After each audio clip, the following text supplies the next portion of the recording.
Hello, my little disaster areas. Welcome back to the channel. This is a massive, massive declutter slash clean out today. I am not a mathematician, but my best guess about how much we clear out today is about, I don't know, I'd say 80%, 80 to 90%. 90% feels more dramatic, but I did leave a lot of clothes here because, well, my daughter still has to get dressed every day, but look at all of this stuff. There are just piles and piles. Look over here. We're going to take a closer look at this bookshelf right now. All of that is going to be gone. Goodbye. Adios. See you later. So what we're doing today is, this was an emergency. Honestly, it was an emergency. My mom was coming into town. She's here right now as we speak. This owl is also gone. Sorry, friend, you are just a little creepy. But ironically, one of my daughter's favorite things to play with. But he did end up down in one of those bins. So what are we doing? My mom is in town. She typically stays in this room. And so whenever she comes, I have to clean it. But somehow the in-between times, I think she comes every 3 months or so, but in between things just pile up. It piles up. We are not very intentional about how the room is because my daughter doesn't sleep in the room. She still sleeps with us, which is a whole other story. So today we're cleaning everything out, but today we're doing even more extreme clearing out than we have in the past because I have hit a breaking point. We've talked about this before on the channel, but my daughter used to attend a Waldorf school with me when she was little, very little. She's 3.5 now. And when she was younger and we would go together, the Waldorf classrooms are very, very bare. There's not a lot in there. And the philosophy, forgive me if you're like a Waldorf fanatic and I get this wrong, but what I understand of the philosophy is that children's imaginations will take over if you give them minimal things. Okay, so if you let them play with sticks and leaves, they will figure out a game to play. They will figure out how to occupy themselves. If you have them inside and they only have, a rocking horse and a doll with a cradle, they'll figure out what they want to do, how they want to play. So with my daughter's room, clearly this is not a minimal situation. This is a disaster zone. This is a lot. And then she doesn't play in here. She doesn't even play with any of the toys that are in here because how can she even get to them? So I know I've done this before. I know we've talked about toy rotations many, many times on this channel, and I have failed every time at actually rotating through the toys. But today's a new day. Who knows what could happen? Perhaps this time I'll be successful. Probably not because I have ADHD and I will probably forget to rotate the toys through. But my mom actually had an even better idea. She came down and because all of these toys that you're seeing me put in the bins, we're going to put them in the basement, which is a whole other story, but we'll get to that later this month, I promise. But my mom saw all of the toys down in the basement, and my daughter went with her the other day and saw all of the toys. And my mom's idea is that she called it a toy library. And so what she came up with is that every time my daughter wants to come downstairs and take something back up, she has to give another toy back to the toy library, right? So it's kind of like a toy exchange program. So rather than, doing this big toy rotation where I take everything out and put up new things every couple weeks, I think the toy library sounds like a kind of a cool idea. So we'll see what works. And you know what? That's the thing with all of these cleaning channels, decluttering channels, parenting channels here on YouTube.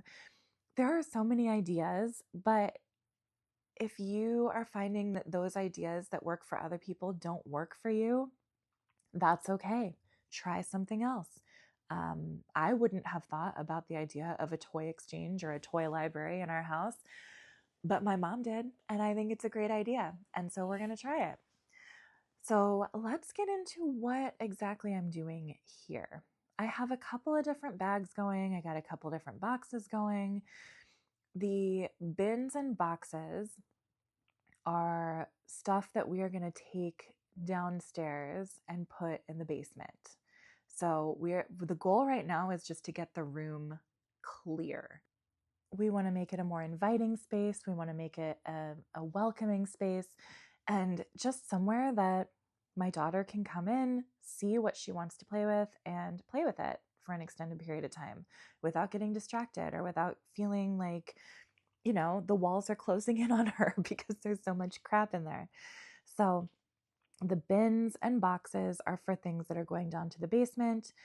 There is one garbage bag here that is for garbage.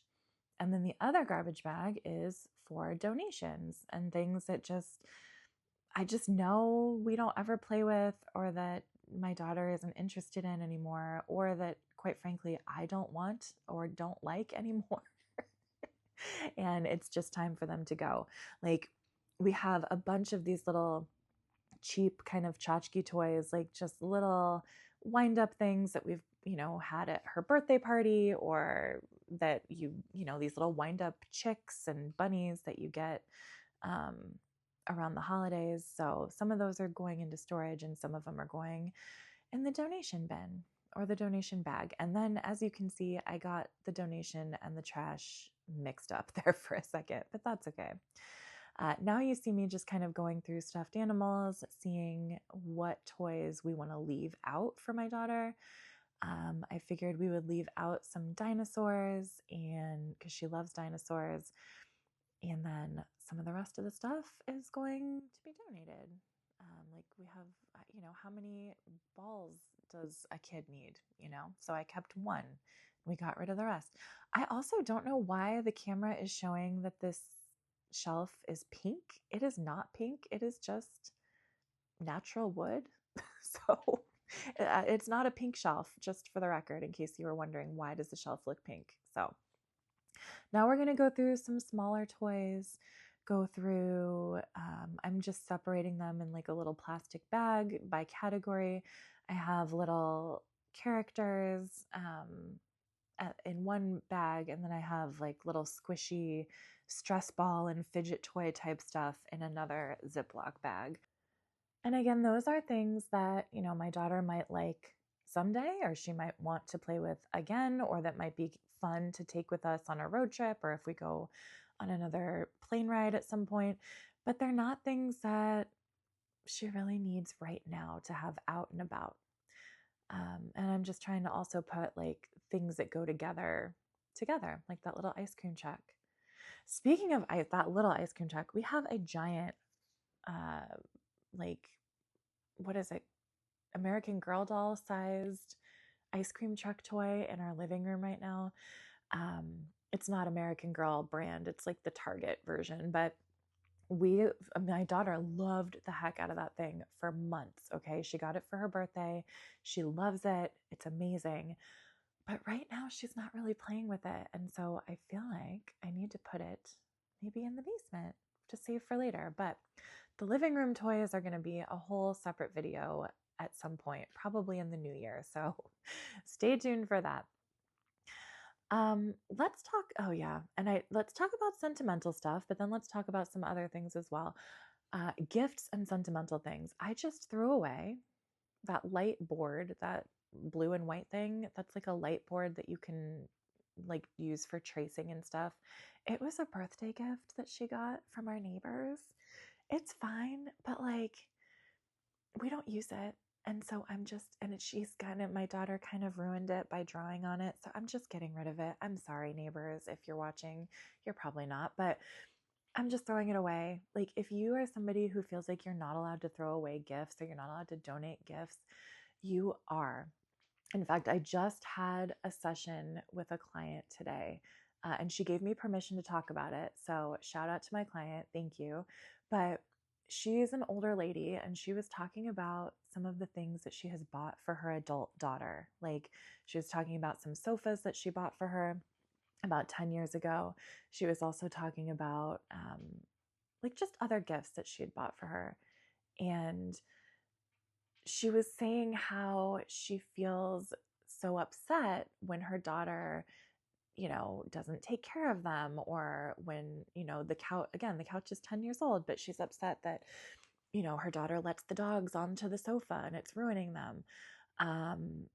And I was just having this conversation with her. I said, when you give someone a gift, it becomes theirs. It becomes theirs to do with as they wish. And as much as we would like for the recipient to treat the gift with love and respect, as much as we would love for them to enjoy it and for them to take good care of it, ultimately, once we give the gift is no longer ours. Okay. It is for that person. And it was just such a hard thing for her, but she really did understand what I was saying, and she really appreciated it, even though it's going to be hard for her to shift her mindset around it. But she did, it was causing her a lot of distress, right? Worrying about what her daughter was doing with these gifts. And I said, we give something to someone and it's for them, right? And so whatever they do with it is up to them. If it's helping them, then that's amazing. And if it's not helping them, then we should respect that they do what's best for them and their household. And so, yeah, I just wanted to share that with you as well, because sometimes when we get gifts, we don't really need the gift, or the gift isn't serving its purpose in our home. And I know we can feel guilty for getting rid of it, but in the long run, we have to do what's best for us. We have to do what's more practical for us.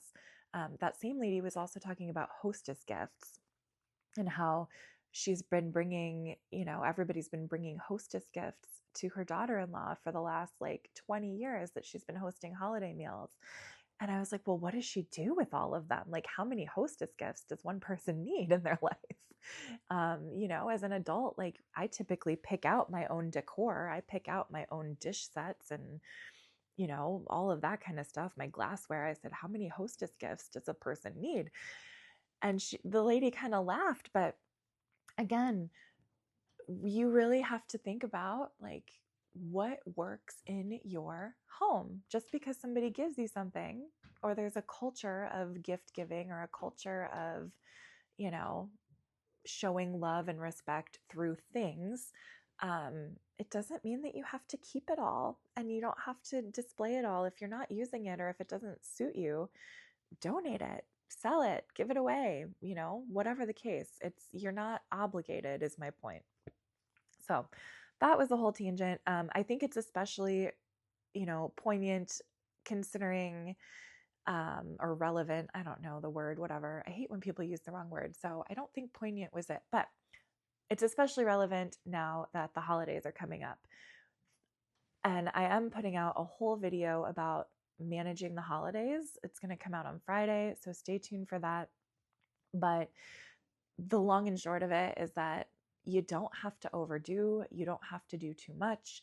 In fact, just looking at this clutter that you're seeing in this shot right here, I think most people in this country probably would do well to try and be a little bit minimalist this holiday season. We have enough. We don't need so much. And when there is too much, it causes stress, it causes chaos, and you can't even enjoy the things that you have, right? So that's my message to you on that. Now you can see that my daughter has woken up. I don't think I mentioned it at the beginning, but this video I started filming and cleaning at 5:30 in the morning. 5:30 in the morning. The reason I did it was because my daughter was still sleeping in my bedroom with my husband. And so they were still sleeping, and the dogs were still sleeping. Everyone was still asleep. And I thought that would be the best time to get rid of all of those toys and to put them away, because as soon as my daughter got up, she was kind of looking around and thinking like, well, what am I going to play with? So I'm really happy that I took all of those bins and boxes downstairs before she got up, because as soon as she did get up around 6:37, I had to start decluttering on hard mode. As you'll see a little bit later, she wanted me to read her a book. She wanted to play. She came in and she's like, well, there's nowhere for me to play. And I said, I know, that's why I'm doing this. But you caught me sort of mid-process. So anyway, that was my strategy. But here we are decluttering and cleaning early in the morning. It was on a weekend as well. So that was the other piece that made it possible, because I think if I had tried to do it on a weekday, that also would have been way too much.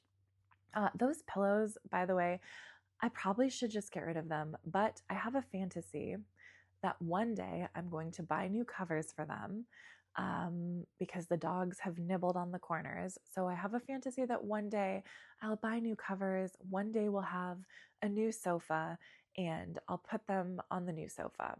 I don't know how realistic that fantasy is, because we still have two dogs that shed a lot, although they do a lot less nibbling now on things. That the nibbling of the cushions, I think, happened when Willow, our German Shepherd mix, when she was younger and she was a lot more anxious. It's been a couple years now. She has calmed down. They still do nibble on some of my daughter's toys if they're left out in the living room, but for the most part, they're pretty good about like couch cushions and pillows and stuff. So it might be safe one day to have a nice sofa and nice cushions and pillows. I'm just giving you an update on the closet here.